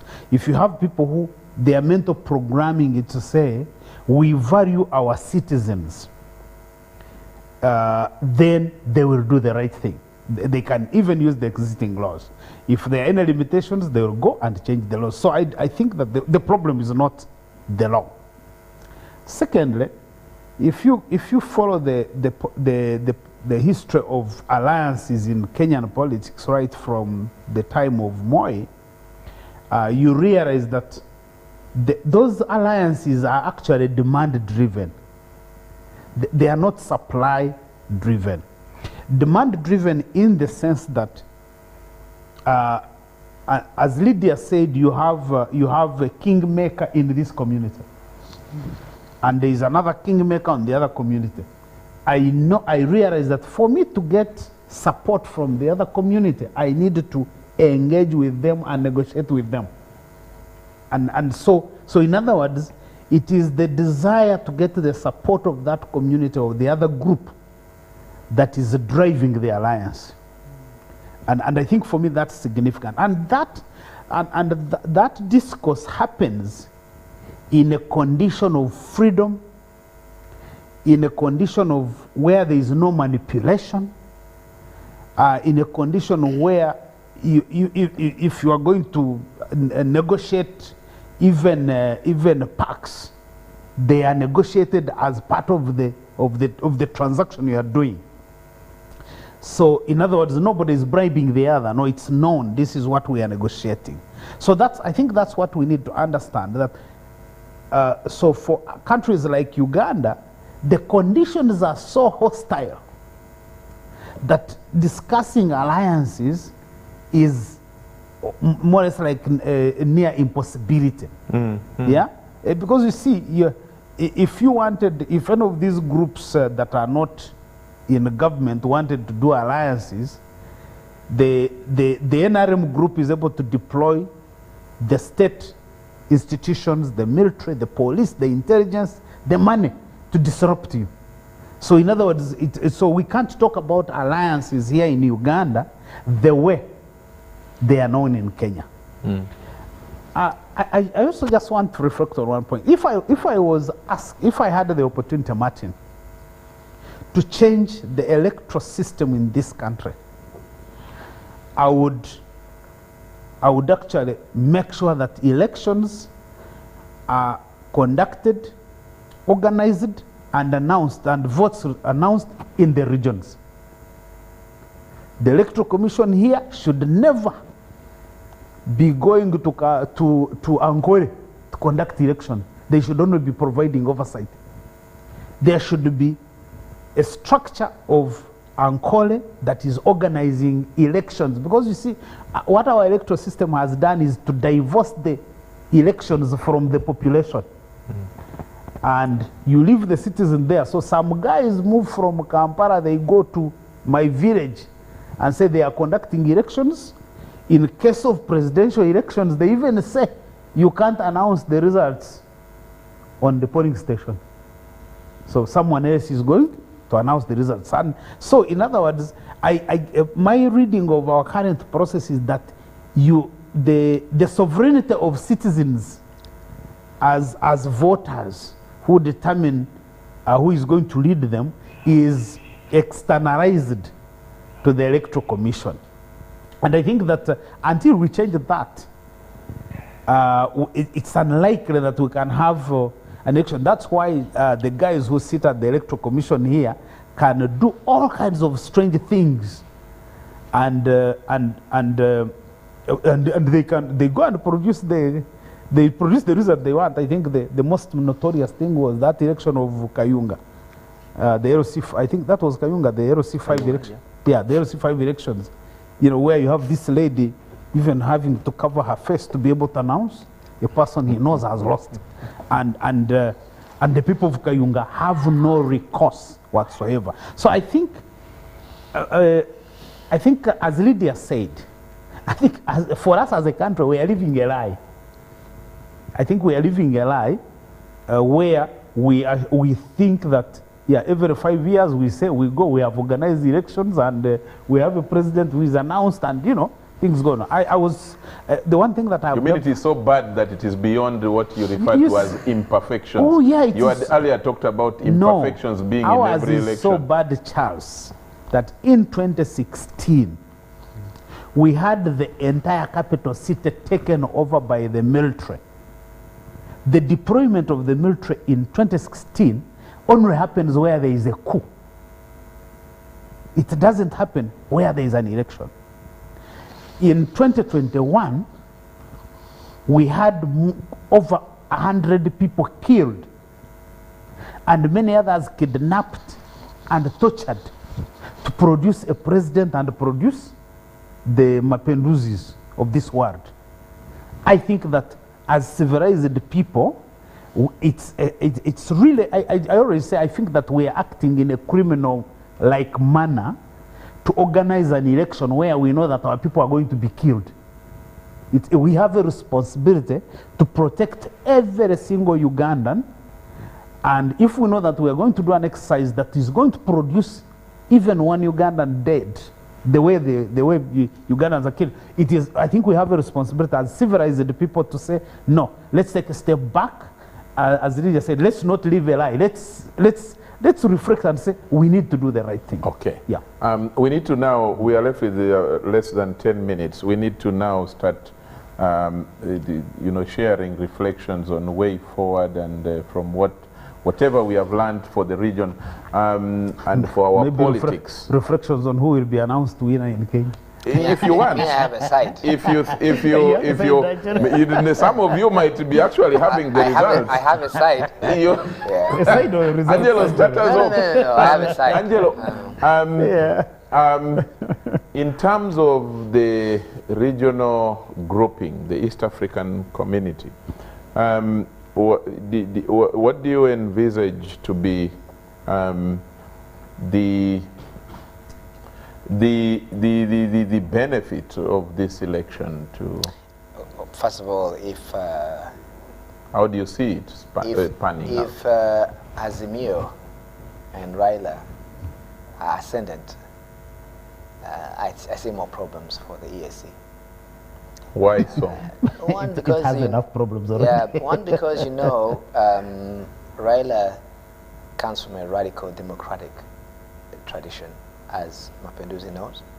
She is a supporter.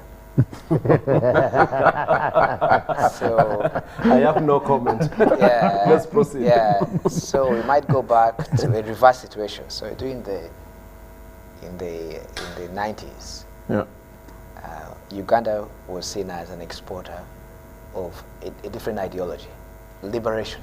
And the liberation was going against the traditional institutions of, so you had the Habyarimana and the Mois, who were afraid that Uganda's sort of leftist-leaning liberation would come and destabilize the stability of these countries. And of course, Uganda had an ally in Julius Nyerere, and that was the tension. Today, the world is reconfigured in a way that a democracy, especially the radical kind, that says it is uniform for everyone, okay, is really that's the radical tradition. So if Raila wins, okay, I mean, look at how he would interact with, Tanzania, that is, coming from. Tanzania has got transitions, okay, but it's transitions under CCM. That's right. Then you've got Burundi, which is the youngest in our club, very fragile, which is very fragile. But there you've got a de facto one-party state. Same thing with Rwanda. DRC is really struggling, okay, but we want to see. They're close friends. A sort of. They went through a very fragile transition, okay, a kind of elite pact, okay. I'm going around the region. Look at South Sudan. another elite agreement, patched together. Okay? So they live mostly in Kenya. So you'll see that Azimio under Raila, okay, might be exporting a radical version, okay, of populist democracy that is not consistent with the reality around it.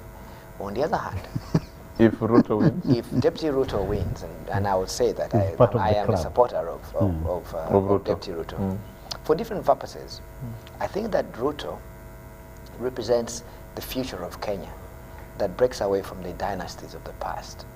In broad terms, okay? You consider him not a dynasty member? No, not at all.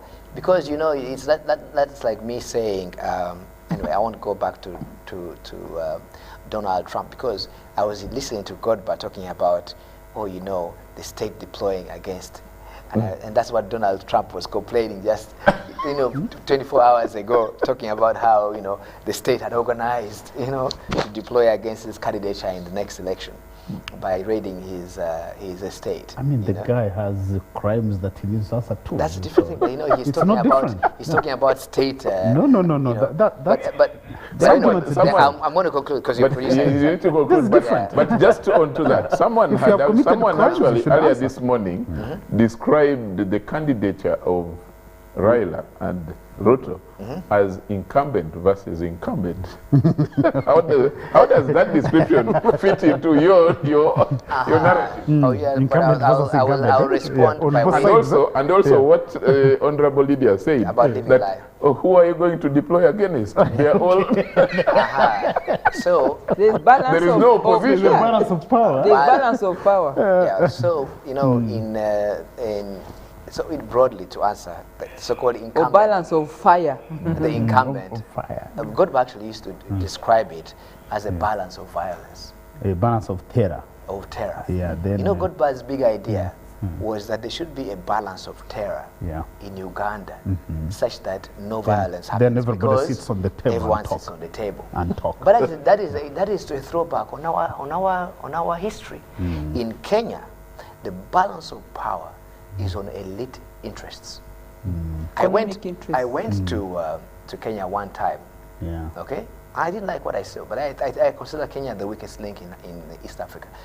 What I saw was there was chaos on the political front, but I was at White Sands Hotel, and the sons of all the Kenyan elite were having a party together. A party with the, while I knew that there was a crisis outside. The incumbency you're talking about, okay, Charles, to conclude, is the incumbent system. Yeah. And the Kenyans can transition from that system. The Tanzanians can do the same. The Rwandans will do the same. Burundi or Sudan will do the same. Everyone must deal with their realities. As Ugandans, we must transition from this incumbent system of ours as well. Okay, Lydia. Now I'm going to reduce on the time, just 1 minute each. I apologize for that. Lydia, your view going forward in terms of the lessons and what to take away. I think by 9th or 10th of this month, 2-3 days from now, Kenya is going to have a very strong government. And if they live by the 2010 Constitution of Kenya, then there will be accountability because there will be checks and balances. Yeah. And for me, I don't wish that they should have a handshake. Let the strong opposition remain so that they can check. And ultimately, wananchi will benefit. Because if you have a strong opposition, they'll be able to check the government, and there will be less corruption, and there will be more service delivery and accountability, because everybody will be competing for the next election, because really they have seen the results of the councillors, MCAs, and the governors' results and members of parliament. The balance shows that this was a competitive election, and that if they keep it that way, then the future of Kenya will always post strong leaders, because leadership is not a what God must know is that leadership is not, it's not a one-off, it's not a cup of tea. People grow into leadership, and you must have resources and interests over time to be able to marshal. Then finally, in just a second, is that we sometimes forget, or we do not put enough lenses on the violence that is meted from strongholds other than those that are in state, especially in Uganda. Urban centers have their own growing special violence, and we have not been able to put enough lenses on them. We look at the side of police and I don't know, security, but there is a growing fire of power of people with stones, with the pangas, with the tires, burning tires, and even bare knuckles who have power plus, you know, extra energy to cause violence, especially in urban areas. If you look at our elections in Uganda and use the pattern, the towns post more violence from the other side than you look at the security forces. So that mix, we need to visit it and ensure that there is a semblance of agreement as we go towards elections, because towns where there are strongholds, the violence depends on who is stronger, not necessarily who has the machinery. Okay. Is Sarah still online? Sarah, are you still online? Sarah? Yes, I'm here, Charles. In 1 minute, way forward and what lessons we can learn from the Kenyan situation as a takeaway.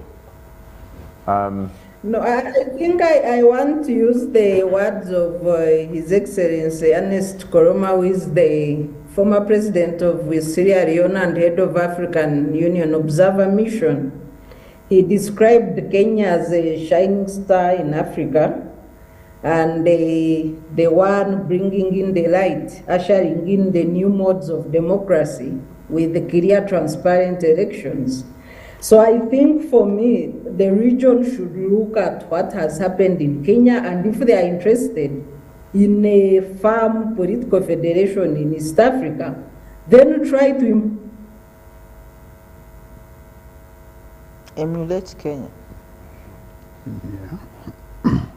Okay, maybe. Okay, Sarah's network has gotten scrambled a bit. Mapenduzi, in 1 minute. Yeah, just two quick things. I'll start with what my brother Izama said. He said, I support Raila. Yeah. You are correct. I wish you luck, actually. Yes, you are correct. But the rest of the things you said, in as far as Raila's candidate is concerned, I'm not sure they are correct. But the campaigns are done. There would be a winner. Can you imagine? You're saying Angelo was campaigning. Not necessarily. What I'm saying is that what will come in the next few hours or so will reflect on the wishes will of the people of Kenya. And so as a country, it's not going to be whether Raila's presidency or Ruto's will be. I think as Uganda, we will have to position ourselves and because we are also a key player in the region, to make sure we continue playing our part, supporting the building of the East African community. And so whether Ruto or Raila, and of course, may the best candidate win. Of course. Yes. But you are an observer and you had a side. What type of observers are you? Listen, I'm here. I'm in this studio. No, I'm in this studio not as an observer. But as Mapenduzi. But you went to Kenya as an observer and you had a candidate. This is not Kenya. Yeah, but you can observe. Lydia is the one who said we shouldn't leave a lie. Let the man speak his truth. Lydia, look, Lydia is just going against her own principles. I'm pulling your toes. No. I was in Kenya as an observer. I am back home. Please, I will have to speak my mind.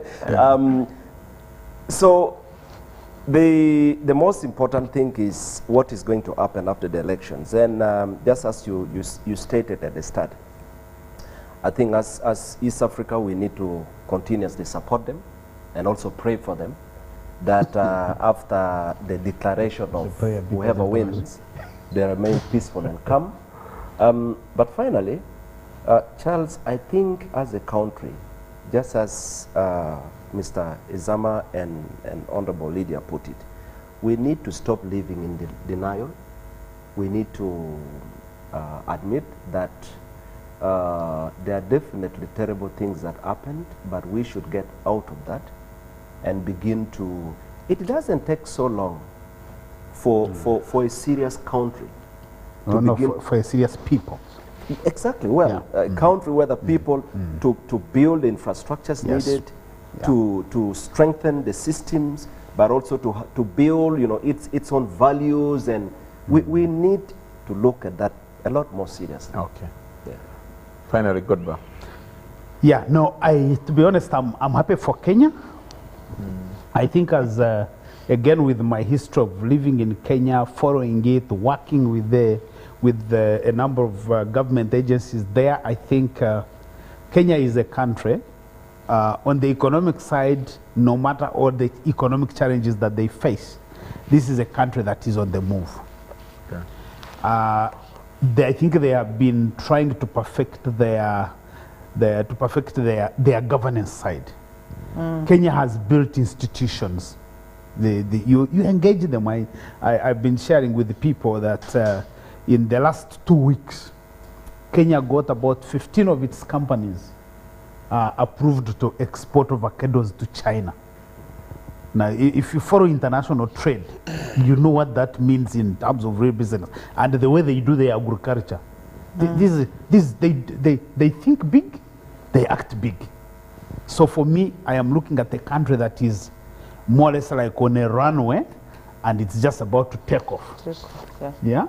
And I believe that this election is done.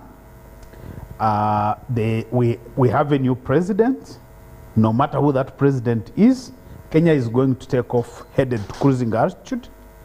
As Mapinduzi, and where do we tie in with those opportunities? How do we tap into it as the East African community, as Uganda? Yeah, no, first of all, I was going to say that, as Mapinduzi said, I am also a Raila person, in the sense that I thought that actually Raila, as a senior statesman, is able to stabilize the country a little bit further and then open up. And so I think that there is an opportunity in a Raila presidency for this country to even move much faster and broader. So with the ESC, you see, again, I don't want to live in denial. With ESC, we only have a geography. We don't have a regional integration group called ESC. We have a geographical space, and it's good. I like it. I am actually even voting that we should even have Somalia join. But the real East Africa integration is going to be built by our generation.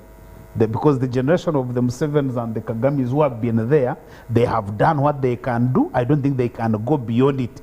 If you go deep into what is happening with the integration, you see, other than them sitting in the summit and talking, and our officials going to Arusha and discussing things and signing on things, in real terms, the content is lacking in material terms. Okay. Yeah. Thank you very much, Godba. Thank you, Lydia Wanyoto. Thanks a lot, Angelo Izama and Honorable Mapinduzi. On the line from Nairobi, I want to thank Sarah Birete, and we wish you good luck through throughout the last processes. And to our Kenyan brothers and sisters, like Mapinduzi said, may the best man win, and we pray that it remains peaceful up to the end and even thereafter, after the announcement. To the region, yeah, let's keep wishing our neighbor as Mapinduzi said, let's keep praying. Oh, yeah. Sometimes, to many people saying let's pray means the situation is not good. I think let's wish them good luck and peace throughout the process. Otherwise, from the team here, from Behind the Headlines team, we want to wish you all a good night. God bless you all. Bye-bye. And then welcome to Gulu on Saturday. Oh, Mapinduzi has the function.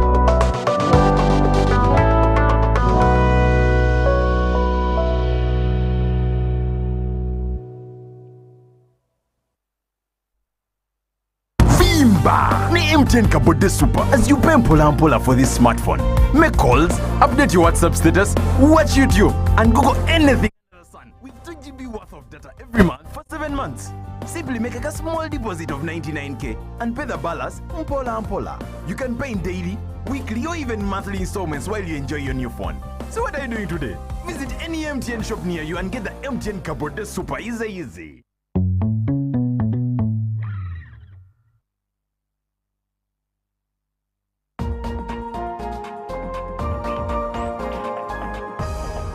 This weekend on UBC. An educated nation is a healthy nation, and a healthy nation is a productive one. Dr. Eric Tio Sekibuga Adriko has done it all, from teaching to politics and business. My background was not easy, but the family support system was strong with love and encouragement. This weekend, we celebrate the achievements of a West Nile legend through his daughter Adriko Rachel and famous journalist Charles Odongotho. As a child growing up, I did not understand the power of Adriko or power of the man, the power of the genius. And it was until I was in high school that it finally connected. For me, that humility, that humaneness, that level of thinking is, and providing leadership is for me what moves me.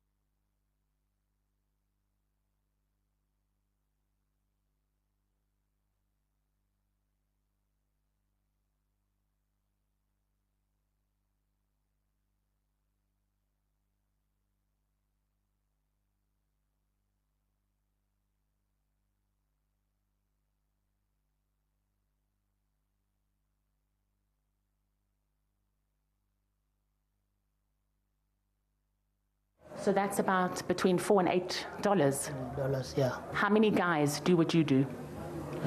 Like 20 people. In this area? Yeah. Have you ever killed someone? No.